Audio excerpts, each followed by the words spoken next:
We've got Beta Ray Bill #2 by Daniel Warren Johnson. This is my pick of the week. That's Jim's pick of the week. Yeah, I'm sure it sounds great. it sounds amazing. Yeah, dude, this book's freaking dope. Yeah, this missed my pick of the week by like a fraction. nose hair. Yeah. So, we left off Beta with leaving Asgard to find Odin so that he can create him a new weapon so he doesn't no longer have to have horse face when he wants to have sex. That's the gist of it. That's pretty much it. Because he got stood up by Sif, Sif, and he wants to, we got needs, man. So we open the book with Beta playing ping pong in his Scuttlebutt, and the ship informs him that they have a visitor, An on intruder. the ship. And so he's like, "What the fuck? We're gonna go find out." And 1 page in, we get that. 2 pages in, we get a killer chopped up. Look inside of the ship. Him trying to find the intruder. And I probably looked at this two-page spread for maybe 20 minutes, just looking at all the details, and I'm almost certain that he put himself in the book, that Warren put himself in the book, for sure. Oh, he did for sure. No, he did. Yeah. There's he's in a little part of the ship actually drawing the comic. Yes. Yeah. Right by the stairs. Yep. And then the other cool thing that I know there's other Easter eggs in here that I don't know what they mean. But one of the cool things in here is you see Murder Falcon in one of the rooms too. One of his other comics from Image. Just above where he's drawing, there's Murder Falcon and the kid that's playing the guitar. He is also in this book, which I thought was really cool. Which is right next to the room that says Marvel Editorial. Yeah. So, attention to detail, killer. Warren's blown out of the park. So, Beta Ray's trying to find somebody, and he stumbles across, I don't know how to say this dude's name. Scourge? Scourge. Who is the gun-loving Asgardian. Yeah. Who died in a previous issue. I don't remember where he died. But anyway, he has come from Valhalla to join Beta Ray in his quest to get a new weapon so that he can become whole again. And when Beta's like, "How did you fucking know that?" And he's like, "Well, I kind of was eavesdropping on you getting fucking friend zoned by Sif in the previous issue." He's like, "You dirty, man." Yeah, he's like, "You saw that?" And he's like, "Yep." But really, what Scourge is upset about is the fact that in Valhalla you can pick up almost any weapon except they have no guns, and it pisses him off. Like, he's just super pissed. He's like, "There's no fucking guns in Valhalla." So I decided to come back here and help you. So, Beta Ray's like, "Well, here, this is what we need to do. I need to find Odin." Scourge is like, "Oh yeah, I know exactly where he is." And so we go back to the bar that we were actually in Thor, a previous issue of Thor, where Valkyrie found Odin to help him fight Donald Blake. And he's like, "Let's just wait here. I'm pretty sure the old man's here." And when they get to the bar, a bunch of people are just like, "Nah, not here. Like, y'all are fucking ugly." Like, basically, guys looking for a fight. And so what we get is what we see on this cover, essentially just a bunch of punks fighting. Yeah. And just full on, there's just multiple pages of just ass kickery. Really cool. And at one point it looks like Beta's actually going to get fucked up. And before, things get really hectic. Oh, also Pip shows up and helps him out. And probably my favorite part of the book. Yeah, and he's kind of on this self journey too. And I don't know much about Pip, but I feel like, well, we'll get to it in the book. I'll get to what I feel like at the end of the book. But anyway, he shows up and helps. And before they can really get into some really tough shit, Odin shows up, and he basically makes it sound like this is his bar, or at least he kind of like pseudo owns the bar. Right. He tells everybody to fuck off. And so we ensue with the conversation with Beta, and Beta's like, "I need you to make me a new weapon." And Odin's like, look, man, I'm just drunk now. I'm not the Allfather. I don't have those powers. Sorry, I wish I could help. And Beta's like, fuck no. You're going to help me. Even if you don't have your powers, you're going to help me get something that's going to get me back to who I was and what I could do. And he basically, Odin's like, all right, fine. I got something that can help you. Possibly, but you may lose everything in the process, and you may end up being a completely different person by the end of this journey. So just a heads up. Just so you know. He basically sends him, or tells him to go to, now remind me how to say this, Mustafilm? Yeah, Mustafilm, which is where Surtur lives. And well, it's where he did live. Or where he did live. And basically, if they go there, he will get the sword of Surtur, which is the Twilight blade. Or Twilight, the blade of the demon god Surtur. Badass looking sword. And so that's the game. That's what we need to do. But Odin basically says, by the way, though, I've locked up. You can't get there via Bifrost. There's only one way to get there.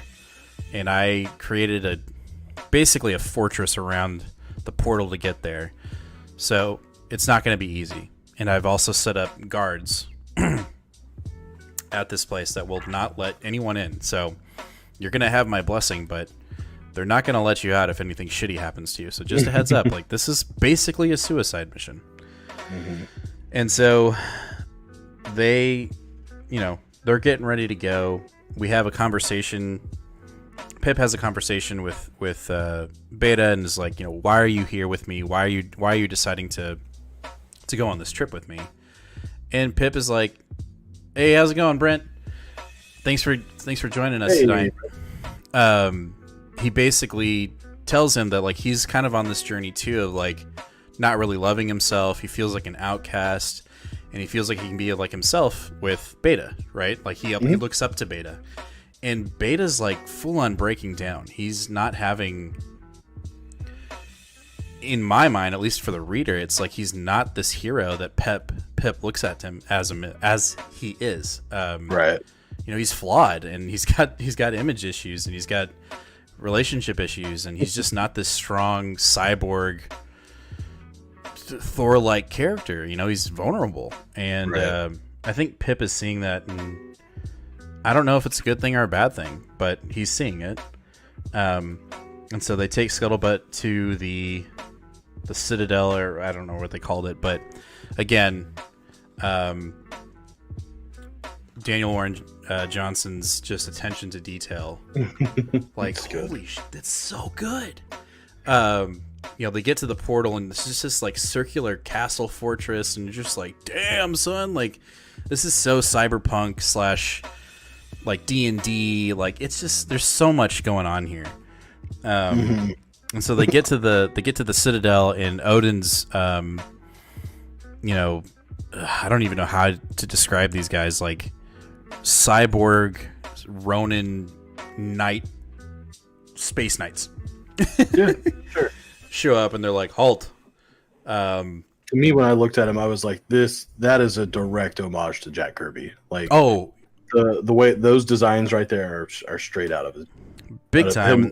Him looking at Eternals and Celestials and going, yep, got to do this. For sure. And like the coloring on them are great. And so they basically tell him, like, listen, Odin let us know that you were coming, but just giving you a heads up, you go in and you're changed, we're probably going to kill you. So yeah, be warned. And so at that point, Beta's like, nope, I'm going in alone. Thanks, guys, for showing up. Let's go. And Scourge is like, hell no, man. I'm going in. Like, I'm here for adventure. And then same thing with Pip. He kind of reiterates the fact that he's dealing with a lot of issues too. He has nothing to lose, and he wants to help Beta. At this point, again, I don't know a lot about Pip. I don't have really any knowledge about him. But me as a new reader, I get a little bit of, I don't know, man. I sense a betrayal. If that makes any sense. Oh, no, not at all. Okay. Oh, no. I hope not. I don't see that at all. Pip is really, I mean, he came to prominence in the late 70s with Warlock and Gamora and Drax in their like first adventures, and he was like the bumbling oaf comic relief of that book. No, I definitely don't see anything nefarious with him at all. I mean, but that would be epic if he did. I mean, I would not be happy with that. So I'm just gonna not think about that. Okay, well, I'm throwing it out there. Anyway, so they all agree that they're going on this trip. They go through the gate. Scuttlebutt goes through, and as they're going, the ship, Scuttlebutt's like, and inside the ship, we see something being constructed inside the ship. And when they're trying to go figure out what it is, a robot shows up, or well, the ship shuts down. That's the thing. Like, engines shut off, all functionality shuts off. And while they're trying to figure it out, a robot appears and is like, "Beta, it's me, Scuttlebutt." And now we have a actual humanoid version of Scuttlebutt at the end of the book, and that's how the book ends. Just epic, man. I'm so glad this miniseries is happening. I'm so glad that Daniel Warren Johnson is on this book. I just feel like he really put his heart and soul in this book, and just really took the time to make every detail important. And I think for me, the most important thing, and I think I say this all the time about books, is my pick of the week has to just completely surround me. You know, the story, the writing, the visuals, the coloring, the pacing, and I felt like this oh shit moment.